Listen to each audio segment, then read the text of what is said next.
J'admire tous ceux qui entreprennent, qui innovent, qui prennent des risques. Prendre des risques, c'est exactement ce qu'a fait Stéphane Bancel. Il y a 10 ans, il quitte une Big Pharma où il gagnait beaucoup d'argent pour rejoindre une biotech composée de une personne. Cette biotech se lance un pari, aller sur le terrain de l'ARN messager. Personne n'y croit. Lui-même évalue ses chances de succès à 5%. 10 ans plus tard, réussite fulgurante, l'entreprise est en train de travailler aujourd'hui sur un certain nombre de projets extrêmement prometteurs, notamment des traitements contre le cancer du pancréas, par exemple. Donc évidemment, la société flambe en bourse et Stéphane Bancel rejoint le club des milliardaires. Certains sont choqués, moi je dis bravo. À ceux qui sont choqués et qui utilisent l'argument de la lutte des classes, et j'en ai vu beaucoup sur les réseaux sociaux, à ceux-là, je les invite à se poser une question fondamentale. La question: pourquoi quelqu'un comme Stéphane Bancel est-il obligé de s'expatrier pour aller entreprendre ? Pourquoi une fille aussi géniale que Emmanuelle Charpentier est-elle obligée de s'expatrier en Allemagne pour obtenir son prix Nobel de chimie ?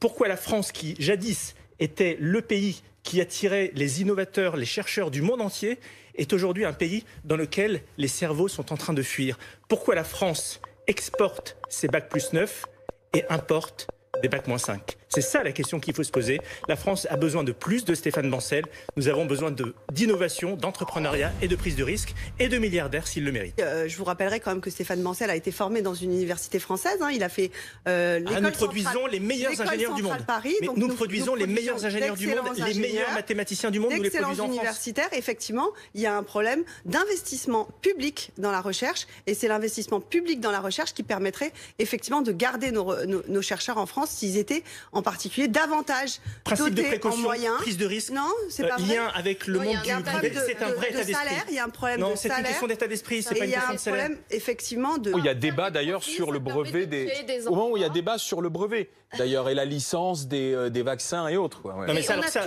c'est très intéressant cette histoire sur les brevets.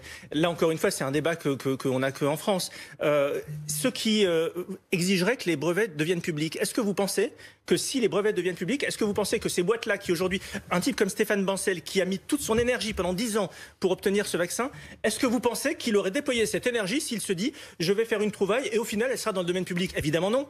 Alors, l'innovation a besoin de capitaux et elle a besoin de prise de risque. Je voudrais corriger ce qui est une légende urbaine.